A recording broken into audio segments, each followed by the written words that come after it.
Hello friends, welcome to learn for knowledge. তো তোমাদেরকে আমি কাল থেকে একটা ডেলি বেসিসে মুক সেট স্টার্ট করেছি। মুক সেট তোমাদের টোটাল মোট 20টা প্রশ্ন থাকে, আর এটারই সলিউশন আমি রাত 10টার সময় তোমাদেরকে ডেলি বেসিসে আপলোড করব। পিডিএফটা তোমরা গ্রুপে পেয়ে যাবা। গ্রুপ যদি তোমরা এখনো পর্যন্ত জয়েন করোনি, তো ডিসক্রিপশন বক্সে তোমাদের টেলিগ্রাম গ্রুপের লিঙ্কটা দেওয়া আছে, ওখানে আমি কোশ্চেনটা প্রোভাইড করে দিই, ঠিক আছে, এই পিডিএফটা। তো তোমরা টেলিগ্রাম গ্রুপটা লিঙ্কটা জয়েন করে নাও, ওখান থেকে কি হচ্ছে ডেলি বেসিসে তোমরা মুক সেটগুলো পেয়ে যাবা। আর একটা জিনিস কি, আমি যে এই মক সেট গুলো করাচ্ছি টোটাল 20 কোশ্চেন আছে, তার মানে 20টাই কোশ্চেন করবে এমন না। কি হচ্ছে তোমাদেরকে আমি একটা জিনিস বলেছি, তিস্তা খাতা যেটা 10 টাকা ওয়ালা হয় না, সুপ্রিম কোর্ট সুপ্রিমের, কিংবা যে কোনো তুমি খাতা যদি কিনতে চাও তো ওগুলো কিনে রাখো। কারণ কি হচ্ছে, এই যে প্রথম প্রশ্ন, এই প্রশ্নের সঙ্গে আমি এক্সপ্লেনেশন গুলো যেগুলো লিখবো এগুলো তোমাদের জন্য অনেক ইম্পর্ট্যান্ট হবে। তো তার জন্য আমি কি বলছি, তোমরা আলাদাভাবে নিজের কাছে খাতাটা রাখবে, ঠিক আছে। তো এটা আমি তোমাদেরকে ইনফরমেশন দিয়ে দিলাম। এবার তোমাদের আজকে মক সেট নাম্বার 2 স্টার্ট করাচ্ছি। তো মুক সেট নাম্বার 2টা কালকে কিসের উপরে, হিস্ট্রির উপরে আমি ক্লাস করিয়েছিলাম, আজকে করাচ্ছি তোমাদের পলিটি, মানে বাংলাতে বলি আমরা রাষ্ট্রবিজ্ঞান, ঠিক আছে। তো এটা ফার্স্ট কোশ্চেনটা হচ্ছে, ফার্স্ট কোশ্চেন দ্বারা এগুলো মুছে দিই। ফার্স্ট কোশ্চেনে বলেছে, ভারতের কোন রাজ্যে সবচেয়ে বেশি সাংসদ আছে? সাংসদ মানে কি হচ্ছে এমপি, ঠিক আছে। তো এমপি সবচেয়ে বেশি কোথায় আছে? উত্তরপ্রদেশে আছে। এবার কি উত্তরপ্রদেশে মোট যদি জিজ্ঞেস করে কটা আছে, উত্তরপ্রদেশে 80টে সিট আছে, এমপি টোটাল 80টা আছে। তারপরে উত্তরপ্রদেশের পর মহারাষ্ট্র 48 হবে, তারপর তোমাদের কি আমাদের ওয়েস্ট বেঙ্গল। ওয়েস্ট বেঙ্গলে মোট কটা সিট আছে? ওই 42 একটা ফেমাস হয়েছিল, তো ওটাই কি হচ্ছে তোমাদের 42টা সিট আছে। এবার নিজের ডিস্ট্রিক্টগুলো যেন তোমরা সবাই জেনে নিও, ঠিক আছে। তোমার ডিস্ট্রিক্টে কটা এমপি আছে আর তাদের এমপিদের নামও তোমরা জেনে নিও। ইন্টারভিউ পয়েন্ট অফ ভিউ থেকে এটা একটু ইম্পর্টেন্ট, আর এগুলো তোমাদেরকে জানা উচিত, ঠিক আছে। যেমন কি হচ্ছে আমাদের মুর্শিদাবাদ ডিস্ট্রিক্টে 3টে এমএলএ এমপিস আছে, মেম্বার অফ পার্লামেন্ট যাদেরকে বলি, ঠিক আছে, 3টে এমপি। ফার্স্ট হচ্ছে জঙ্গিপুর থেকে খলিলুর রহমান, দেন নেক্সট হচ্ছে বহরমপুর থেকে অধীর রঞ্জন চৌধুরী, আর তারপরে থার্ড নাম্বার হচ্ছে মুর্শিদাবাদ থেকে, যেটা আমাদের কনস্টিটিউয়েন্সি, আর এটা হচ্ছে আবু তাহের খান, ঠিক আছে। 3টে। যারা মুর্শিদাবাদের স্টুডেন্ট তোমরা তো ভালো করে জেনে নিলা, যারা বাইরেকার স্টুডেন্ট, অন্য ডিস্ট্রিক্টের স্টুডেন্ট, তো তোমাদেরকে বলে দিচ্ছি তোমরা নিজের ডিস্ট্রিক্টে ভালো করে এগুলো জেনে নিও, ঠিক আছে। আর একটা কোশ্চেন আছে এখানে, অনেক ইম্পর্টেন্ট কোশ্চেন, কি এমপি ম্যাক্সিমাম কান্ট্রিতে, মানে ইন্ডিয়াতে এমপি যেটাকে আমরা বলি লোকসভার মেম্বারগুলো, ঠিক আছে, মেম্বার অফ পার্লামেন্ট কি হচ্ছে ম্যাক্সিমাম কটা হতে পারে? আমাদের অ্যাকচুয়ালি ছিল 552, এটা ম্যাক্সিমাম হতে পারে, কিন্তু এবার কি হচ্ছে, এই দুটো 550টা কি হতো, নির্বাচিত হতো, ইলেক্ট হতো, ঠিক আছে। আর বাদ বাকি দুটো যারা ছিল অ্যাংলো ইন্ডিয়ান ছিল, তাদেরকে কি করা হতো, মনোনীত করা হতো, অ্যাপয়েন্ট করা হতো, কার দ্বারা? প্রেসিডেন্ট দ্বারা অ্যাপয়েন্ট করা হতো। কিন্তু কি হচ্ছে, এবার এই জিনিসটা তোমাদের ক্যান্সেল আউট হয়ে গেছে, আর প্রেসিডেন্ট অ্যাপয়েন্ট করে না। তাই ম্যাক্সিমাম সিট যদি এবার জিজ্ঞেস করে তো কত হবে? 550, মানে 550টা ম্যাক্সিমাম সিট হবে। কিন্তু বর্তমানে যদি জিজ্ঞেস করে বর্তমানে কটা সিট আছে, কিংবা বর্তমানে কটা সিটের উপরে ইলেকশন হয়, কি করা হয়, এটা যদি জিজ্ঞেস করে তো তোমাদের হবে 545 সিট, এটা হচ্ছে বর্তমানে সিট আছে। আর এখানে 543, ঠিক আছে, 543টা সিটের উপরে ইলেকশন হয়, নির্বাচন হয়। আর দুটো যেটা তোমাদের অ্যাপয়েন্ট করা হয় এটা তো ক্যান্সেল আউট হয়ে গেছে। তো প্রেজেন্টে কটা সিট আছে তোমাদের? 543টা আছে। এটা হচ্ছে লোকসভার জন্য। আর লোকসভায় ঢোকার জন্য মিনিমাম এজ যদি জিজ্ঞেস করে তো ওটা কি হচ্ছে 25 বছর লাগবে, ঠিক আছে। তো এটা তোমাদের এক্সট্রা ইনফরমেশন গুলো দিয়ে দিলাম, একটু তোমরা এগুলো প্লিজ নোট ডাউন করে নিও, কারণ এগুলো তোমাদের অনেক জায়গা দেখবা, মানে আলাদা আলাদা রকম ধরে তোমাদের প্রশ্ন জিজ্ঞেস করেছে, ঠিক আছে। তো এটা হচ্ছে ফার্স্ট নাম্বার কোশ্চেন। সেকেন্ড নম্বরে হচ্ছে, সুপ্রিম কোর্ট বিচারগণ বিচারক পদে আসীন কত বছর পর্যন্ত থাকতে পারে? ঠিক আছে। তো সুপ্রিম কোর্ট আর হাইকোর্ট দুটো একটু আলাদা। সুপ্রিম কোর্ট এটা হচ্ছে আমাদের ইন্ডিয়ার সবচেয়ে বড় কোর্ট, আর সুপ্রিম কোর্টের যে মেন হেড হয় সে হচ্ছে সিজেআই, যেটাকে আমরা কি বলি, প্রধান বিচারপতি বলি, মানে চিফ জাস্টিস অফ ইন্ডিয়া। তো সুপ্রিম কোর্টে যারা বিচারগণ হয়, জাজ বলো, চিফ জাস্টিস বলো, যাই যাই কিছু বলো, তোমাদের কত হবে? ওরা ম্যাক্সিমাম 65 ইয়ার্স পর্যন্ত থাকতে পারে, ঠিক আছে, তার বেশি থাকতে পারে না। হাইকোর্ট যদি বলতো তাহলে কত হতো? 62 হতো, কিন্তু সুপ্রিম কোর্ট যদি বলে তাহলে কত হবে? 65 বছর হবে। আর একটা এবার এক্সট্রা পয়েন্টস যেগুলো বলছি, সিজেআই মানে প্রধান বিচারপতির নাম কি? আমাদের আগে কি ছিল? শরদ অরবিন্দ বোবড়ে ছিল, কিন্তু এখন রিসেন্টলি তোমাদের চেঞ্জ হয়ে কে হয়েছে? এন ভি রামান্না, ঠিক আছে, রামান্না এখন হয়েছে। এটা হচ্ছে আমাদের এখন প্রেজেন্ট যে আছে প্রধান বিচারপতি। আর আজকের ডেটটা আমি তোমাদের বলেছি 25শে মে 2021, আজকের ডেটে এই আছে, ঠিক আছে। পরে যারা এই অনেক বছর পর কিংবা অনেক মাস পর তোমরা যদি ভিডিও দেখে এটা যদি চেঞ্জ হয়ে যায় তো আমাদেরকে লাগবে স্যার ভুল বলেছে, তেমন না। আজকের ডেটে এনভি রমন্নাজি আছে। আর সুপ্রিম কোর্টে কটা বিচারপতি ম্যাক্সিমাম হতে পারে? আগে আমরা পড়তাম কত, 30টা, কিন্তু এটা এখন ভুল, এটাকে তোমাদের সংশোধন করে দেওয়া হয়েছে। এখন কত আছে? টোটাল 33টা জাজ আছে এবং একজন চিফ জাস্টিস, মানে টোটাল যদি বলি তাহলে কটা হবে? 34 জন আছে, ঠিক আছে। সুপ্রিম কোর্টে মোট কতজন জাজ আছে? 34 জন আছে। একটা 3জন হচ্ছে নর্মাল জাজ আর একটা হচ্ছে চিফ জাস্টিস অফ ইন্ডিয়া, ঠিক আছে। নেক্সট তোমাদের 3rd নম্বর কোশ্চেন, কোন কোন রাজ্যে রাজ্যপাল হতে গেলে ন্যূনতম বয়স কত হতে হবে? মানে রাজ্যপালের মিনিমাম এজ কত? ম্যাক্সিমাম এজ তো কোনো ডিফাইন নাই, না প্রেসিডেন্টের ডিফাইন্ড আছে, না প্রাইম মিনিস্টার ডিফাইন্ড আছে, কেউ কোনো পোস্টগুলো ডিফাইন্ড নাই, কিন্তু মিনিমাম এজটা ডিফাইন্ড আছে, সেটা হচ্ছে 35 বছর। রাজ্যপাল হওয়ার জন্য 35 বছর লাগবে। ইভেন প্রেসিডেন্টও যদি বলে না, প্রেসিডেন্ট হওয়ার জন্য মানে রাষ্ট্রপতি হওয়ার জন্য 35 বছরই লাগবে। তো এটা হচ্ছে তোমাদের কারেক্ট আনসার 35, ঠিক আছে। দেন নেক্সট 4 নম্বর কোশ্চেন। 4 নম্বর কোশ্চেনে বলছে বর্তমানে ভারতে, দাঁড়াও একটু, বর্তমানে ভারতে কতগুলি রাজ্যে রাজ্য আইনসভার 2টি কক্ষ রয়েছে? 2টি কক্ষ মানে বাইকামেরাল হাউস, ঠিক আছে। 2টি কক্ষ, একটা হয় তোমাদের লেজিসলেটিভ অ্যাসেম্বলি আর একটা হয় লেজিসলেটিভ কাউন্সিল। বাংলাতে কি বলি আমরা? লেজিসলেটিভ অ্যাসেম্বলি মানে বিধানসভা, আর লেজিসলেটিভ কাউন্সিল মানে বিধান পরিষদ, ঠিক আছে।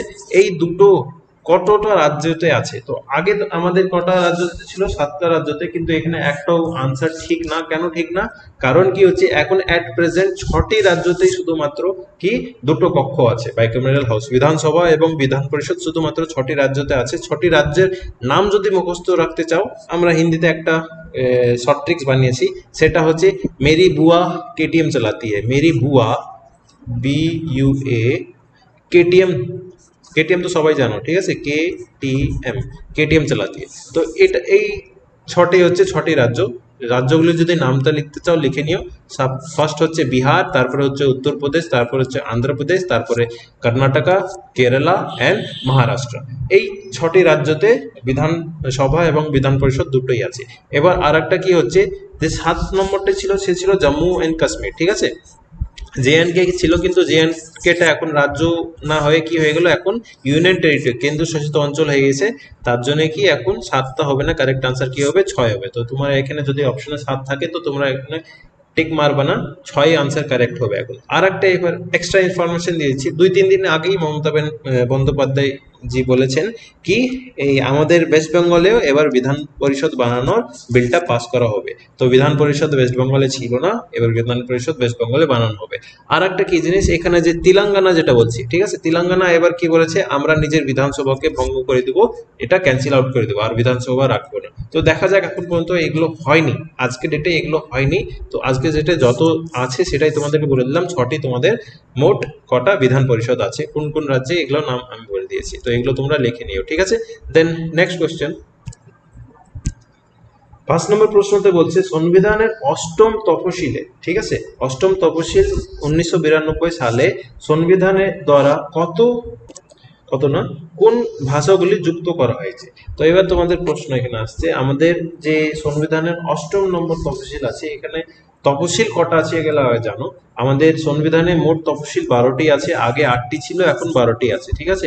এবার 12টির মধ্যে এই 8 নম্বরটায় কি বলা আছে, আঞ্চলিক ভাষা। আমাদের মোট আঞ্চলিক ভাষা কটা আছে? 22টি আছে। এই 22টার মধ্যে এবার সব তোমাদের যত অফিসিয়াল ল্যাঙ্গুয়েজেস এই 22টার মধ্যেই আছে। এবার কোশ্চেন আছে, এই 1992 সালে যেটা অ্যাড করা হয়েছিল, মানে 71তম কনস্টিটিউশন অ্যামেন্ডমেন্ট অ্যাক্ট, মানে কি বলছি, সংবিধান সংশোধন আইন 71তমতে কি হয়েছিল, 1992 সালে কোঙ্কনি, মণিপুরি আর নেপালি ভাষাটা যোগ করা হয়েছিল। তাই এবার কি হচ্ছে, আমাদের কোঙ্কনিটা ভাষাটা কোথায় বলা হয়, এটা গোয়াতে বলা হয়, ঠিক আছে।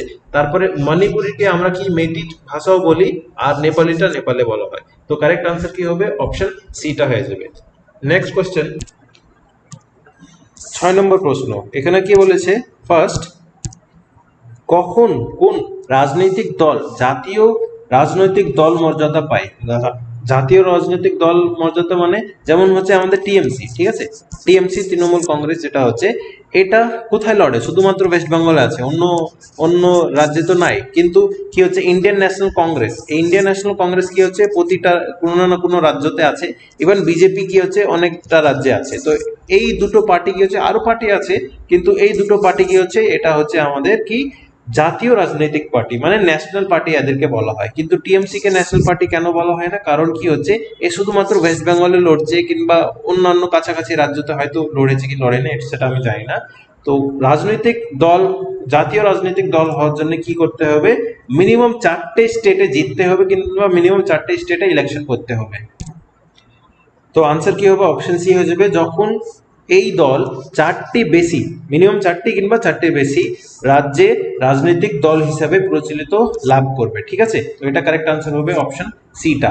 দেন নেক্সট হচ্ছে তোমাদের option question number 7। Question number 7-এ কি বলেছে? এখানে সংবিধান, দাঁড়াও একটু পরিষ্কার করে দিই। 7 নম্বর প্রশ্নতে বলেছে সংবিধান গ্রহণের পর প্রথম সংবিধান সংশোধন করা কখন হয়? তো এটা হয়েছিল 1951 সালে। প্রথম মানে ফার্স্ট কনস্টিটিউশন অ্যামেন্ডমেন্ট অ্যাক্ট, এটা কখন সংবিধান সংশোধন হয়েছিল? 1951 সালে। আর এবার কোশ্চেন আসছে, আজ পর্যন্ত মোট কটা সংবিধান সংশোধন আইন পাস করা হয়েছে? এটা হয়েছে 104টি। অনেকগুলো থাকে কিন্তু পাস যতক্ষণ পর্যন্ত হচ্ছে না সেগুলোকে আমরা ধরবো না সিএএ।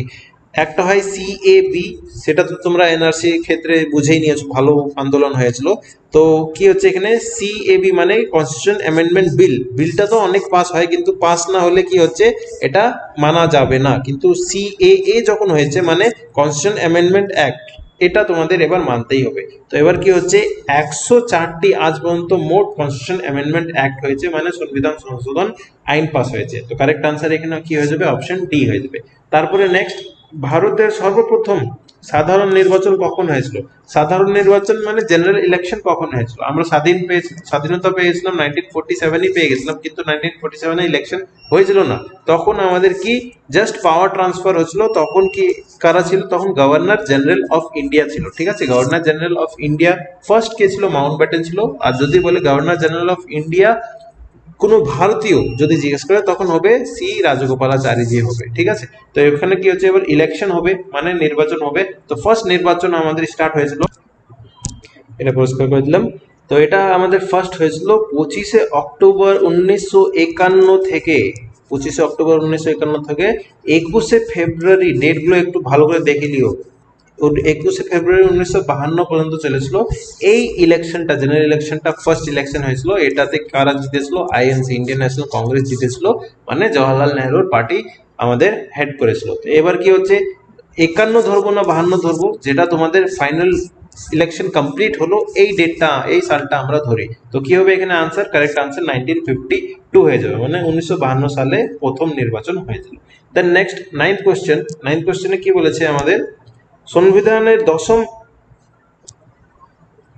তফসিল যুক্ত হয় কত নম্বর সংশোধন দ্বারা? এবার কি হচ্ছে সংবিধান সংশোধন আইন একটা 52তম হয়েছিল, এটা কখন হয়? 1985 সালে হয়। ঠিক আছে, এখানে কি অ্যান্টি ডেফিকশন ল যেটা বলে, মানে যেটা দল ত্যাগ করে না তাদের বিরুদ্ধে একটা কড়া আইন নিয়ে আসা হয়েছিল। সেটা রাজীব গান্ধী সরকার নিয়ে এসেছিল, তখনকার যে প্রাইম মিনিস্টার ছিল সে রাজীব গান্ধী ছিল।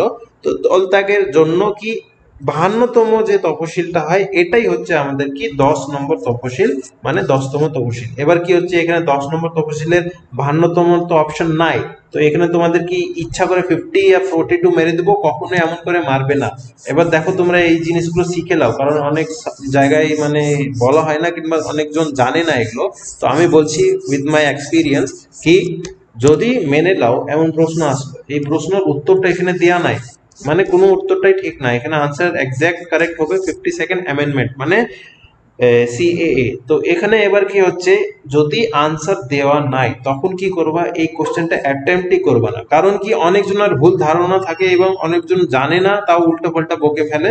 কি তোমরা জাস্ট অ্যাটেম্প করে নাও, যদি আনসার তোমাদের ঠিক হয় তাহলে মার্কস পেয়ে যাবে, আনসার যদি ভুল হয়, আনসার কোনোটাও ঠিক নাই তাহলে মার্কস পেয়ে যাবে, এমন কিছু হয় না। কখনো এমন করে মার্কস পাওয়া যায় না। কি হয় এখানে তোমাদের ফার্স্ট যদি এখানে তোমাদের কোনো আনসার ঠিক নাই তো এই কোশ্চেনটাই বাতিল হয়ে যাবে, এই কোশ্চেন বাতিল হয়ে গেল। এবার মোট তোমাদের 20টা কোশ্চেন এখানে আছে, 20টা কোশ্চেনের মধ্যে কি হচ্ছে এবার 19টা প্রশ্নের উপরে তোমাদের কাট অফটা তৈরি হবে, ঠিক আছে। 1 নম্বর কোশ্চেনটা কেউ মানবেই না। তো তাই আমি তোমাদেরকে বলছি যদি তোমাদেরকে কনফিউশন আসছে কি এখানে আমাদের কি হলো আনসারটা তো নাই, এবার কি হচ্ছে তোমরা অ্যাটেম্প যদি করে দিচ্ছ নো প্রবলেম, কোনো সমস্যা নাই, এখানে তোমরা মার্কসও পাবে না, তোমাদের মার্কস নেগেটিভও যাবে না, ঠিক আছে। তো 9 নম্বরেরটা আনসার কি হবে 52 অ্যামেন্ডমেন্ট হয়ে যাবে। দেন নেক্সট হচ্ছে 10 নম্বর, একটু উপরে যাই। 10 নম্বর যেমন কি হচ্ছে 9 নম্বর এই 1 নম্বরে যেমন লোকসভার ব্যাপারে পুরো জিজ্ঞেস করেছিল, এবার 10 নম্বরে রাজ্যসভার ব্যাপারে পুরো জিজ্ঞেস করছে। এখানে কি হচ্ছে রাজ্যসভার সদস্য সংখ্যা সর্বাধিক কত হতে পারে। এবার তোমাদেরকে এখানে ভালো করে একটা এক্সপ্লেনেশন দিয়ে দিচ্ছি, এখানে অনেকজন কনফিউজ থাকে, তো এবার ভালো করে দেখো, ঠিক আছে। এটা যেটা আমি বলছি ম্যাক্সিমাম সিট যদি জিজ্ঞেস করে তো তোমাদের কত হবে 250টা সিট হতে পারে। এই 250টা সিটে কি হচ্ছে 238, এই 238টা কি হয় নির্বাচিত হয়, ইলেক্ট হয়। আর বাদ বাকি 12টা সিট, এই 12টা সিট কি হয় নিয়োগ করা হয়। কে নিয়োগ করে দাঁড়াও একটু করে চলে যাই। 12টা সিট কে নিয়োগ করে প্রেসিডেন্ট নিয়োগ করে, ঠিক আছে। এবার এই প্রেসিডেন্ট যায় এই 12 জনকে যাদেরকে নিয়োগ করবে এরা কোন ফিল্ড থেকে হবে, এরা হবে রাজ্যসভার একদম লাস্ট, আর কিছু না, কোনো কাজ নাই এদের। তো লাস্ট মানে কি হচ্ছে লাস্ট মানে একদম যে মরে গেছে তারপরে লাস্ট তৈরি হচ্ছে, তাই না। তো ওটাই কি হচ্ছে L for literature, A for arts, S for science আর এস ফর সোশ্যাল সার্ভিসেস। তো এই 4টে ফিল্ড থেকে যারা যারা একদম বিখ্যাত ব্যক্তি তারাই কিসে যায় এই 12 জন ব্যক্তির ভিতর থাকে, ঠিক আছে।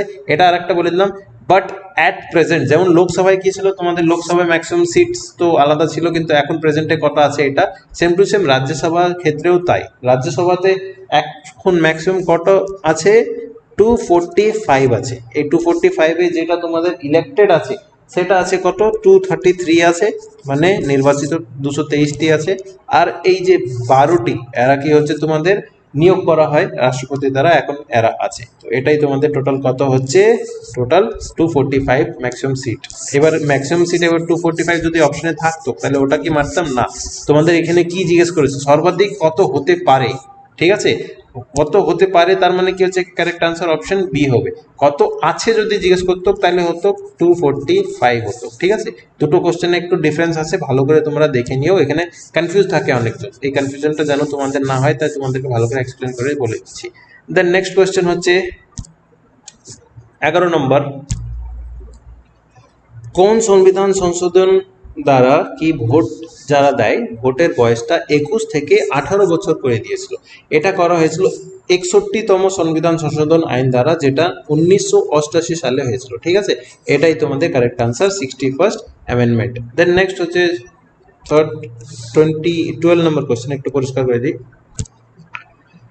ভারতের প্রধানমন্ত্রী কার কাছে দায়িত্বশীল থাকেন এই প্রশ্নটা। এবার এখানে অনেকজন কি রাষ্ট্রপতি মেরে দিবে, কিন্তু এটা ভুল হয়ে যাবে।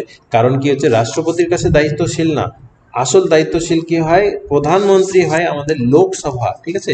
লোকসভার যে মেন হেড লিডার যেটাকে বলি, মানে মেন প্রধান নেতা অধিপতি যাকে বলি, তো এটার যে লিডার হচ্ছে সে হচ্ছে প্রধানমন্ত্রী। আর প্রধানমন্ত্রী তাহলে লোকসভার কাছে দায়িত্বশীল হয়। এবার রাষ্ট্রপতি কেন না, কারণ কি হচ্ছে রাষ্ট্রপতি যদি সমান করে ডাকে কি কোনো যে কাজের বিষয় কিংবা কোনো জিনিসের বিষয়ে যদি আলোচনা করতে চায় তখন হ্যাঁ রাষ্ট্রপতির কাছে যাবে, রাষ্ট্রপতিকে তাকে উত্তরগুলো দিতে হবে, ঠিক আছে। তো এখানে কারেক্ট আনসার কি হবে লোকসভার কাছে হবে। দেন নেক্সট হচ্ছে 13 নম্বর প্রশ্নতে বলেছে অঙ্গরাজ্যগুলির আইনসভার পরিচালনা কে করেন। অঙ্গরাজ্যগুলি মানে স্টেটের যে আইনসভা হচ্ছে, আইনসভা কি হচ্ছে লেজিসলেটিভ অ্যাসেম্বলি কিংবা লেজিসলেটিভ কাউন্সিল, মানে বিধানসভা কিংবা বিধান পরিষদ। এই এটার পরিচালনা মানে মেন হেড কে করে, এটার মেন হেড এবার সবাই ভাববে চিফ মিনিস্টার করে, চিফ মিনিস্টার না, এটার মেন হেড করে স্পিকার।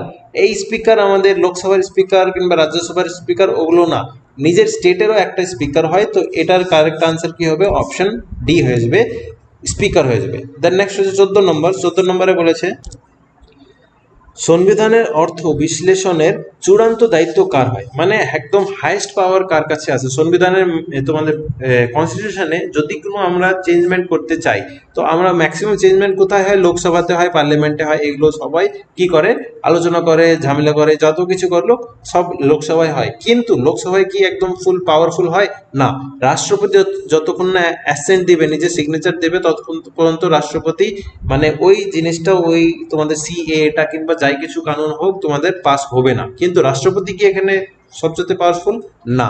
যেমন কি তোমরা এখনই এনআরসি আর সিএ এর জন্য প্রোটেস্টটা দেখছোই, কি হলো, সিএটা রাষ্ট্রপতি পাস করে দিল, লোকসভা থেকে পাস হলো, তারপরে রাষ্ট্রপতি অ্যাসেন্ট দিয়ে দিল, মানে এটা কানুন হয়ে গেল। কিন্তু না, এই জিনিসটা অনেক জনের ভুল লাগছে, যেমন আমরা ভুল লাগে। তো এটা কি হচ্ছে, এটা চলে গেল কোথায়, কেসে ফেসে গেল। কোথায় কেস হচ্ছে, এটা সুপ্রিম কোর্টে এবার কেসটা হচ্ছে। তো এই জিনিসটার জন্যই কি হলো, এখান থেকে তোমরা বুঝতে পারবে কি সংবিধানের সবচেয়ে মেন পাওয়ারফুল মানুষটাকে হচ্ছে, সবচেয়ে বড় দায়িত্ব কার কাছে আছে, সুপ্রিম কোর্টের কাছে আছে। ঠিক আছে, তো কারেক্ট আনসার এখানে অপশন সি হয়ে যাবে, 14 নম্বরের সি। দেন নেক্সট 15 নম্বর কোশ্চেন। 15 নম্বর কোশ্চেন একটু দাঁড়াও, উঠে দিই। হুম, পরিষ্কার। হুম, এবার বলছে 15 নম্বর কোশ্চেনে, ভারতের নাগরিকদের রক্ষা কবচ কোনটিকে বলা হয়? রক্ষা কবচ এবার কি হচ্ছে, রক্ষা কবচ বলা হয় হ্যাবিয়াস কর্পাসকে। এবার এই জিনিসটা আবার কি জিনিস, একটু আলাদাভাবে স্পেলিং লাগছে, তাই তো। তো এটা হচ্ছে তোমাদের রিট। এই রিটটা আমাদের কোথা থেকে পাস করা হয়, আর্টিকেল 32 থেকে, যেটাকে আমাদের heart and soul of the Indian constitution বলা হয়, হৃৎপিণ্ড যাই বলা হয়, এটা বি.আর. আম্বেদকর বলেছিল। তো রিট মোট টোটাল কটি আছে, রিট মোট টোটাল 5টি আছে। এই 5টি রিটের মধ্যে এটাকে আমাদের সুরক্ষা কবচ বলা হয়, হেভিয়াস কর্পাসকে।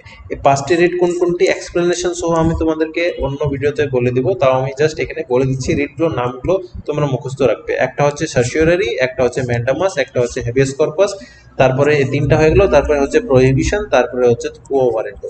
এই 5টি রিট হয়, 5টি রিটের মধ্যে এটা হচ্ছে রক্ষা কবচ। ঠিক আছে, দেন নেক্সট হচ্ছে 16 নম্বর। 16 নম্বর থেকে একটা হঠাৎ আমার মনে পড়লো, আমি উপরে হয়তো একটা জিনিস তোমাদেরকে বলে নিই। এখানে কি হচ্ছে, রাজ্যসভায় যে সদস্য যেটা হলো সেটা তো বললাম, কিন্তু ওয়েস্ট বেঙ্গলে কটা রাজ্যসভার সিট আছে? রাজ্যসভার সিট আছে কটা, মোট 16টা। আর লোকসভার সিট আছে কটা, 42টা আছে। ঠিক আছে, আর আমাদের বিধানসভাতে কটা সিট আছে, সেটা হচ্ছে এখন জানো, ইলেকশন তো হলোই, 294টা সিট আছে। ঠিক আছে, আর একটা যেটা হয় সেটা গভর্নর অ্যাপয়েন্ট করে। তো মোট 295টা আছে। কিন্তু যদি জিজ্ঞেস করে তো 294 তোমরা টিক মারবে। এটা তোমাদেরকে বলতে ভুলে গেছিলাম, তো দেখে নিও। ঠিক আছে, দেন নেক্সট হচ্ছে এখানে আমরা নাগরিকদের রক্ষা কবচ, এটা তো হয়ে গেল। এখানে কি এই যে হ্যাবিয়াস কর্পাস আর রক্ষা কবচ যাই কিছু হোক, রিট মানে কি, রিটটা হচ্ছে তোমাদের আমাদের যে মৌলিক অধিকার হচ্ছে, মৌলিক অধিকারকে বাঁচানোর জন্য রিট পাস করে, কে পাস করে, সুপ্রিম কোর্ট এবং হাইকোর্ট এরা পাস করে। ঠিক আছে, দেন নেক্সট হচ্ছে 16 নম্বরে, নিচের কোনটি রাষ্ট্রপতি দ্বারা গঠিত হয় না? ঠিক আছে, কোনটা রাষ্ট্রপতি দ্বারা গঠিত হয় না? কেন্দ্র রাষ্ট্রপত্য, তারপরে অর্থ কমিশন মানে ফিনান্স কমিশন যেটাকে বলি 280 নম্বর আর্টিকেলে আছে, তারপরে ভাষা কমিশন, এই 3টে করে, কিন্তু রাষ্ট্রপতি পরিকল্পনা কমিশনটি করে না। ঠিক আছে, গঠিত কি করেছিল, পরিকল্পনা কমিশনের ব্যাপারে একটু তোমরা জেনে নাও। এখানে কি হচ্ছে, পরিকল্পনা কমিশন ফার্স্ট তৈরি হয়েছিল 15ই মার্চ 1950 সালে। কে করেছিল, জওয়াহরলাল নেহেরু করেছিল, তখনকার প্রাইম মিনিস্টার। ঠিক আছে, তো পরিকল্পনা কমিশনকে আমরা প্ল্যানিং কমিশন বলি। আর এটাই কি হচ্ছে তোমাদের, এখন নাম চেঞ্জ হয়ে কি হয়ে গেল, নীতি আয়োগ হয়ে গেছে। এখন পরিকল্পনা কমিশন বলে কিছু নাই, প্ল্যানিং কমিশন বলে কিছু নাই। তো পরিকল্পনা কমিশনটা রাষ্ট্রপতি করে না। এবার নীতি আয়োগ আবার কি জিনিস, নীতি, এই ফুল ফর্মটা তোমরা জেনে নিও, কারণ এটা অনেক ইম্পর্টেন্ট, নতুন যেটা তৈরি হয়েছে 1 জানুয়ারি 2015-তে। তো নীতির ফুল ফর্ম হচ্ছে national institute for transforming India. ঠিক আছে, এটা হচ্ছে নীতির full form. Then next question তোমাদের 17 নম্বর। এখানে 17 নম্বর দাঁড়াও, একটু উপরে করে দিই। 17 নম্বর বলেছে, কোন নির্বাচনটি নির্বাচন কমিশন পরিচালনা করে না, মানে ইলেকশন কমিশন কোনটা করে না?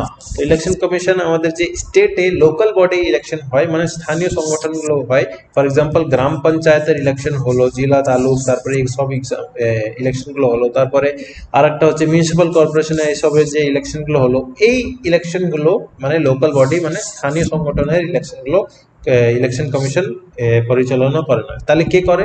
সেটা করে স্টেট গভর্নমেন্টের যে ইলেকশন কমিশন আছে, স্টেট ইলেকশন কমিশনার, মানে রাজ্যের ইলেকশন নির্বাচন কমিশনটা করে। এবার কি হচ্ছে, রাজ্যের ইলেকশন কমিশনারকে কে অ্যাপয়েন্ট করে? সেটাকে অ্যাপয়েন্ট করে গভর্নর অ্যাপয়েন্ট করে। ঠিক আছে, তো এখানে কারেক্ট আনসার কি হয়ে যাবে? অপশন সি হয়ে যাবে। দেন নেক্সট হচ্ছে 18 নম্বর প্রশ্ন। এখানে বলেছে কারা রাষ্ট্রপতি নির্বাচনে অংশগ্রহণ করতে পারে না। এবার এই কোশ্চেনটা অনেক জনেরই কনফিউশন থাকে, কারণ কি হচ্ছে, কেমন করে ইলেকশনটা হয় অনেকজন তো জানি না ভালো করে। তো এটা ভালো করে এক্সপ্লেনেশন তোমাদের অন্য ভিডিওতে করবো, তাও তোমাদেরকে এখানে ছোট্ট করে বলে দিচ্ছি। কি হচ্ছে, রাষ্ট্রপতি যে নির্বাচনটা হচ্ছে সেটা কারা করে? মেম্বার অফ পার্লামেন্টরা করে, মানে এমপিস এমএলএস এরা করে।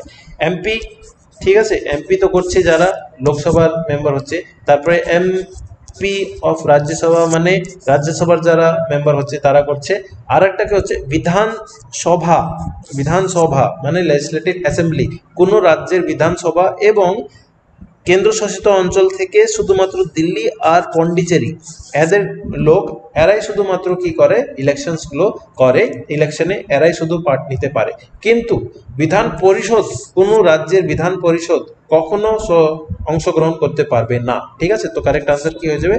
অপশন সি হবে। একটা রাজ্যে বিধানসভা এবং বিধান পরিষদ থাকে, ওই কোশ্চেনে তোমাদেরকে বলেছি, এক্সপ্লেন করে দিয়েছি। তো বিধান পরিষদের যে লোকজন অ্যাপয়েন্ট হচ্ছে কিংবা ইলেক্ট হচ্ছে তারা কখনো অংশগ্রহণ করবে না।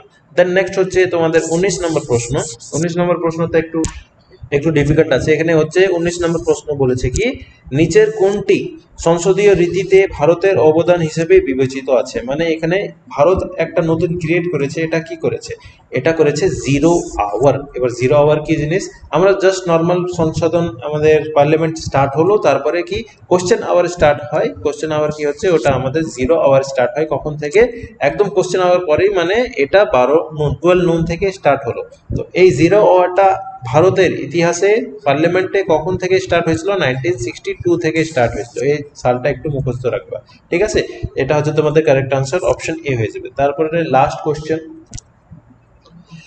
20 নম্বর প্রশ্ন, লোকসভায় গুলোটিন, ঠিক আছে, গুলোটিনটা একটু ভালো করে দেখে লিও। গুলোটিন পদ্ধতিটা প্রয়োগ কে করেন? তো লোকসভায় যে মেন হেড হচ্ছে স্পিকার, সেই করেন। তো লোকসভায় গুলোটিন পদ্ধতিটা স্পিকার প্রয়োগ করেন। এবার গুলোটিন পদ্ধতি কি হচ্ছে, মানে এটা জাস্ট কনসলিডেটেড ফান্ড, মানে পয়সা টাকা লেনদেনে যারা মিনিস্টাররা পয়সা তুলতে পারে, এসবের ব্যাপার। তো ওটা তোমাদের মিনিস্টাররা ডিমান্ড করে। তো যাই হোক, এখানে কারেক্ট আনসার কি হবে? অপশন সি হয়ে যাবে, স্পিকার। তো আজকের ভিডিওর জন্য তোমাদের এতটুকুই থাকলো। এবার অনেকজন আমার যারা ইংলিশ আর হিंदी वीडियोस गुलो देखो, तुम्हारे बोले दीजिए, तुम लोग अभी टेंशन मत लो, तुम्हारे लिए अलग से मैं वीडियो बना रहा हूँ और अलग से मैं टाइप कर रहा हूँ। सेम क्वेश्चंस रहेंगे, उसको ही मैं इंग्लिश वर्जन में भी अपलोड करूँगा। तो যদি তোমাদেরকে আমার এফর্ট ভালো লাগছে তো প্লিজ চ্যানেলটিকে সাবস্ক্রাইব করো আর নিজের ফ্রেন্ডসদেরকে শেয়ার করো। আর যদি বেশি ভালো লাগলো তো একটা লাইকও করে দিও। আর এই সব ভিডিওগুলো পিডিএফ পাওয়ার জন্য তোমাদেরকে কি করতে হবে? শুধুমাত্র একটা কাজ, ডিসক্রিপশন বক্সে টেলিগ্রাম গ্রুপের লিঙ্ক দেওয়া আছে, ওখান থেকে তোমরা জয়েন করে নিও আর ওখানে তোমরা পিডিএফ গুলো পেয়ে যাবে। আর এই যে আলাদা আলাদাভাবে চ্যাপ্টার্স গুলো আছে, এগুলো আমি আলাদাভাবে তোমাদের নোটসও প্রোভাইড করবো আস্তে আস্তে। এখন একটু আমাকে ম্যানেজ করতে দাও, আজকে সেকেন্ড ডে, তারপরে 3-4 দিন হতে দাও, তারপরে দেখো কেমন করে তোমাদের ক্লাস করছে। তো আজকে ভিডিওর জন্য এতই friends, that's all, thank you.